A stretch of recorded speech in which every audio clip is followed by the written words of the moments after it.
Aloha, and welcome to this special video coming direct from Honolulu, exploring housing options. Everything after this. Welcome to Honolulu, the jewel of Oahu.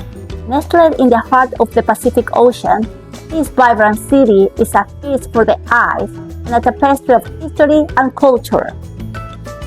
From the golden sands of Waikiki to the majestic heights of Diamond Head and the lush trails of Manoa Falls, Honolulu is a paradise waiting to be explored.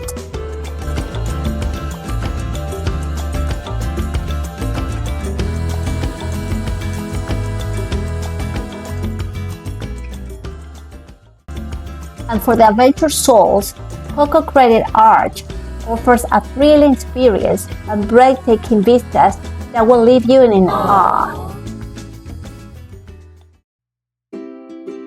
Within this natural splendor lies a story of resilience.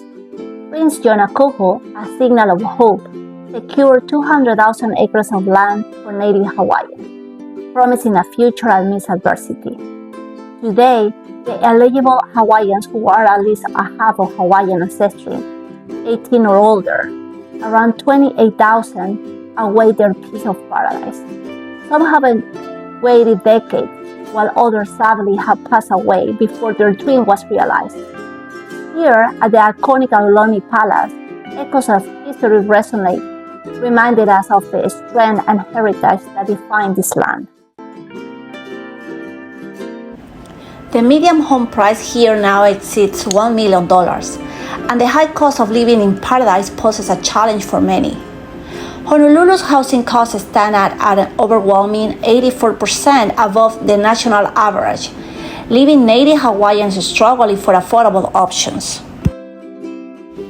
Local authorities have approved some affordable housing projects with private developers. The biggest program across the nation that helps low-income rentals is the Low-Income Housing Tax Credit Program. That is the only program of scale that will help low-income rentals. But that takes subsidy, especially in Hawaii, because it's a high-cost state. We need a lot of gap financing.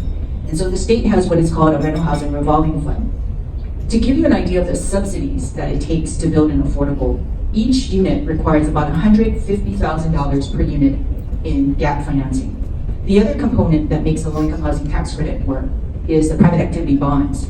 And each unit requires, on average, from the last awards, was about $287,000. So that's low-income rentals. But we need a spectrum of housing, right? On a continuum, we need market rate, we need workforce housing for which there is no program of scale, and this is normally the 80 to 100, 120% EMI. We need workforce rentals. And then we need, at the other end of the continuum, is our emergency shelters and our permanent supportive housing for our homeless. Permanent supportive housing is really the answer to homelessness, but it takes a lot. It takes three basic stools, three legs of the stool to make it work. The first is an initial capital investment for the facility. The second is the operating funds to maintain it and help with the rents. And then the third is the programming to provide the supportive services. And there just simply isn't enough. There needs to be a constant stream of that programming dollars to make it work. And that's often why permanent supportive housing, they start out, there's a capital investment, and then the program funds dry up after 2 years.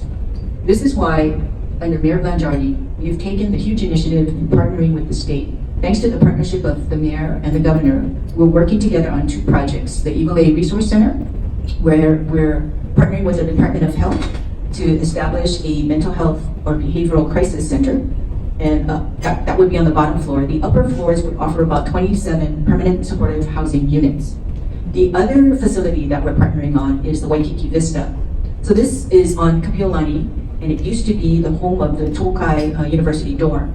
So what we did was the city purchased this. In the forum organized by Mr. Bill Ensley, principal of World Citizen Consulting, authorities explained the progress that has been made. For example, there are some fee waivers and other exemptions that allow units to be built in multifamily buildings.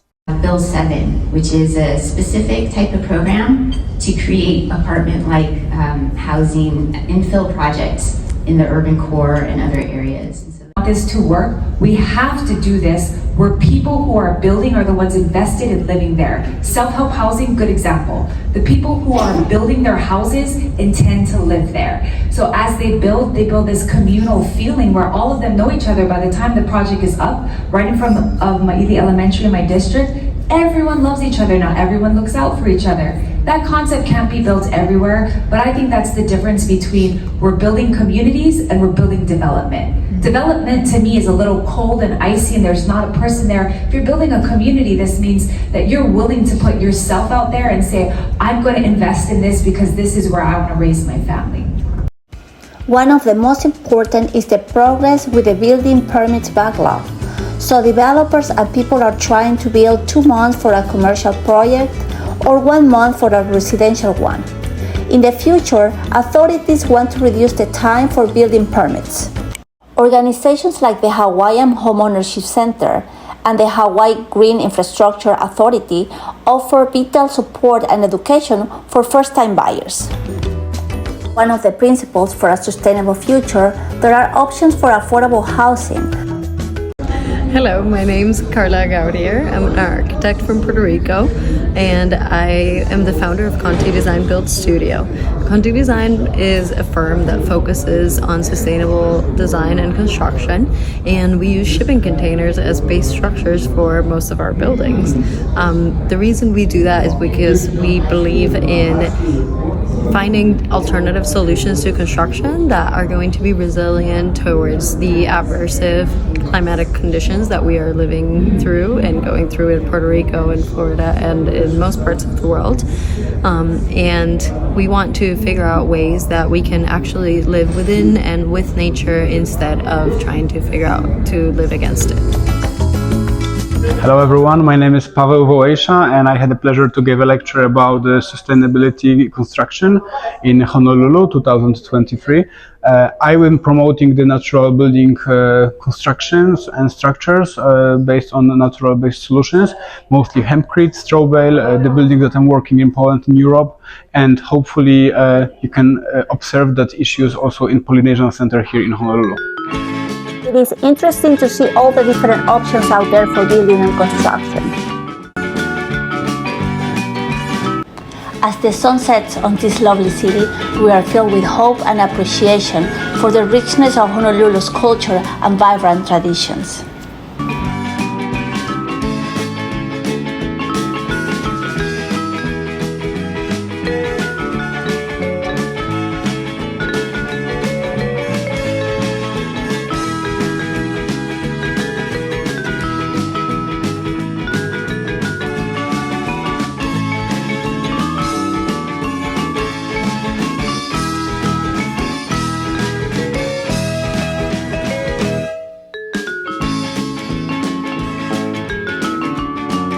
Thank you for watching.